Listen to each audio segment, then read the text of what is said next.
Chapter 10. He could not at first leave the fire. It was so precious to him, so close and sweet a thing, the yellow and red flames brightening the dark interior of the shelter, the happy crackle of the dry wood as it burned, that he could not leave it. He went to the trees and brought in as many dead limbs as he could chop off and carry, and when he had a large pile of them, he sat near the fire, though it was getting into the warm middle part of the day, and he was hot, and broke them in small pieces and fed the fire. "I will not let you go out," he said to himself, "to the flames, not ever." And so he sat through a long part of the day, keeping the flames even, eating the food from his stock of raspberries, and leaving to drink from the lake when he was thirsty. In the afternoon, toward the evening, with his face smoke smeared and his skin red from the heat, he finally began to think ahead to what he needed to do. He would need a large woodpile to get through the night. It would be almost impossible to find wood in the dark, so he had to have it all in and cut and stacked before the sun went down. Brian made certain the fire was banked with new wood, then went out of the shelter and searched for a good fuel supply.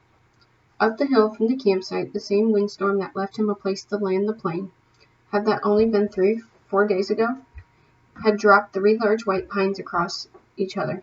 They were dead now, dry and filled with weathered, dry, dead limbs, enough for days. He chopped and broke and carried wood back to the camp, stacking the pieces under the overhang until he had what he thought to be an enormous pile, as high as his head and 6 feet across the base. Between trips, he added small pieces to the fire to keep it going, and on one of the trips to get wood, he noticed an added advantage of the fire.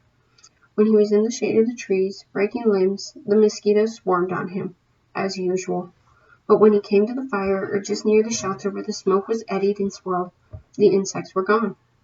It was a wonderful discovery. The mosquitoes had nearly driven him mad, and the thought of being rid of them lifted his spirits.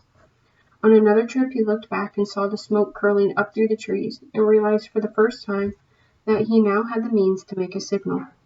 He could carry a burning stick and build a signal and perhaps attract attention, which meant more wood. And still more wood. There did not seem to be an end to the wood he would need, and he spent the rest of his afternoon into dusk making wood trips. At dark he settled in again for the night, next to the fire with the stack of short pieces ready to put on, and he ate the rest of the raspberries. During all the work of the day, his leg had loosened, but it still ached, and he rubbed it and watched the fire and thought for the first time since the crash that he might be getting a handle on things, might be starting to do something other than just sit. He was out of food, but he could look tomorrow, and he could build a signal fire tomorrow, and get more wood tomorrow. The fire cut the night coolness and settled him back into sleep, thinking of tomorrow. So we can answer questions 3 and 4. So question number 3. Which of the following was not a reason Brian wanted a fire? Which of the following was not a reason Brian wanted a fire? And question number 4. Building the fire took Brian blank. So how long did it take Brian to build the fire? Or what did it take? So go ahead and answer those and we'll keep going. He slept hard and wasn't sure what awakened him, but his eyes came open and he stared into the darkness. The fire had burned down and looked out, but he stirred with a piece of wood and found a bed of coals still glowing hot and red. With small pieces of wood and careful blowing, he soon had a blaze going again. It had been close. He had to be sure to try and sleep in short intervals so he could keep the fire going. And he tried to think of a way to regulate his sleep, but it made him sleepy to think about, and he was just going under again when he heard the sound outside.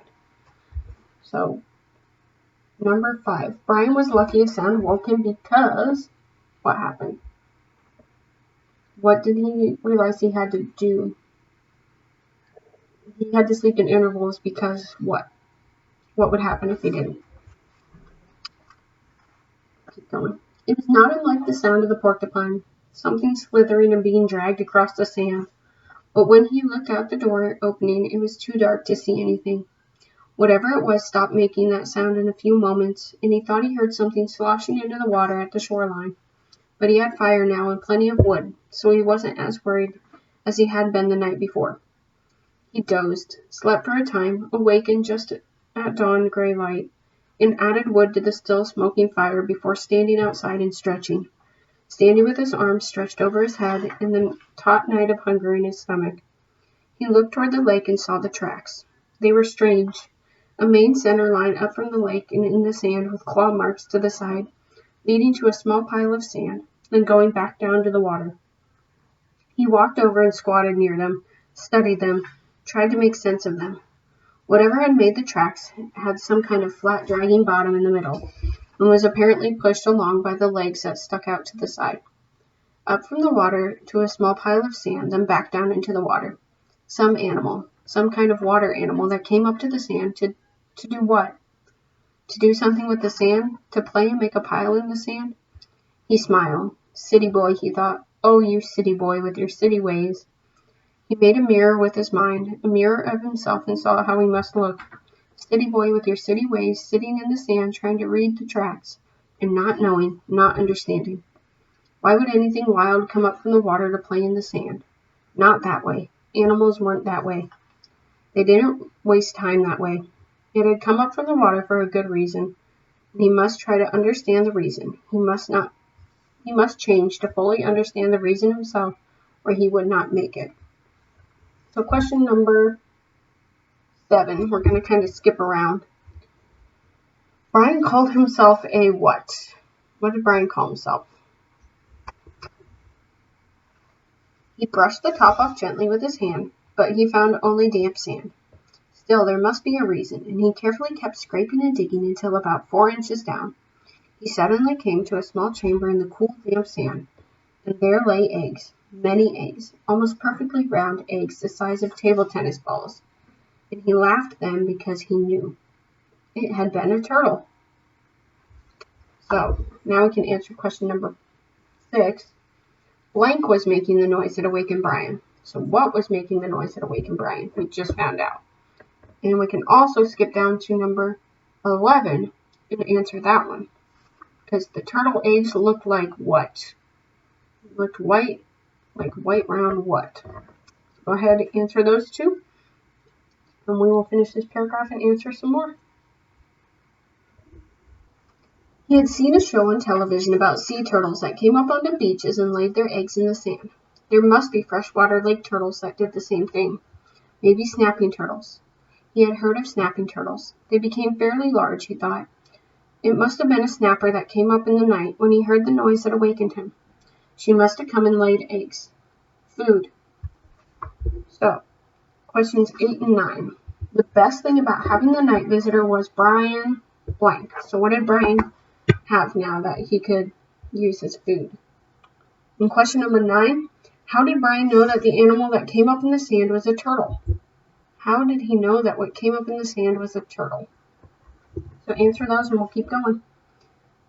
More than eggs, more than knowledge, more than anything, this was food. His stomach tightened and rolled and made noise as he looked at the eggs, as if his stomach belonged to somebody else, or had seen the eggs with its own eyes and was demanding food. The hunger, always there, had been somewhat controlled and dormant when there was nothing to eat, but with the eggs came the scream to eat. His whole body craved food with such an intensity that it quickened his breath. He reached into the nest and pulled the eggs out one at a time. There were 17 of them, each as round as a ball and white. They had leathery shells that gave instead of breaking when he squeezed them. When he heaped them on the sand in a pyramid, he had never felt so rich somehow. He suddenly realized that he did not know how to eat them. He had a fire but no way to cook them, no container, and he had never thought of eating a raw egg. He had an uncle named Carter, his father's brother, who always put an egg in a glass of milk and drank it in the morning. Brian had watched him do it once, just once, when the runny part of the white egg left the glass and went into his uncle's mouth and down the throat in a single gulp. Brian almost lost everything he had ever eaten. So question number 10. Watching Uncle Carter eat what made Brian feel queasy? So what did Uncle Carter like to eat? Still, he thought, still. As his stomach moved toward his backbone, he became less and less fussy.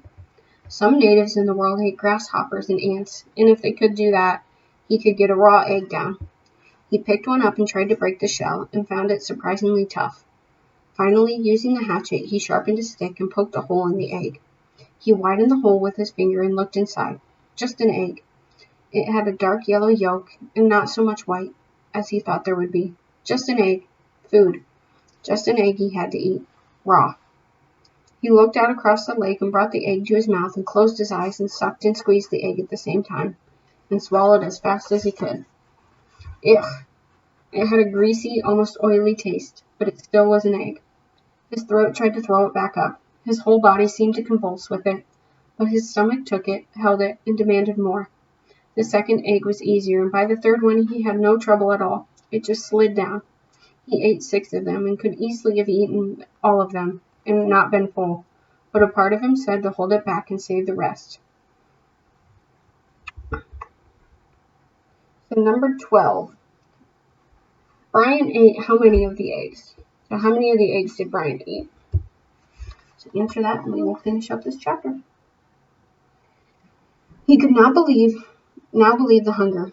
The eggs had awakened it fully, roaringly, so that it tore at him. After the 6th egg, he ripped the shell open and licked the inside clean, then went back and ripped the other 5 open and licked them out as well, and wondered if he could eat the shells. There must be some food value in them, but when he tried, they were too leathery to chew and he couldn't get them down.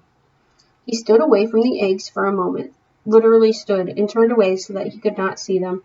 If he looked at them, he would have to eat more. He would store them in the shelter and eat only 1 a day. He fought the hunger down, controlled it. He would take them now and store them and save them and eat one a day. Then he realized, as he thought it, that he had forgotten that they might come. The searchers. Surely they would come before he could eat all the eggs on one day. He had forgotten to think about them, and that wasn't good. He had to keep thinking of them, because if he forgot them and he did not think of them, they might forget about him. And he had to keep hoping. So that is the end of chapter 10. We just have a few more questions left. So question 13, a good title for chapter 9 could be. And then, so remember what happened in chapter 9. What happened in chapter 9? And then a good title for chapter 10 could be what? So what happened in chapter 10 as well. And then continuing on, which statement about Hatchet contains a cause-effect relationship? So which one is a cause-effect? So one thing happens because another thing happens. So this happens because this happens. And it won't necessarily have the word because in it. So you really have to think about these, okay? And then number 16. From which point of view is Hatchet written? From which point of view? So remember your points of view. First person usually is I did this, I saw this. Second point of view, the story is using the pronoun you. And then third person is told from an outside view, so an outsider. They did this, he did this. So go ahead, answer those questions, and when you're done, you can submit your quiz. All right? And that's all we have for this week. Bye.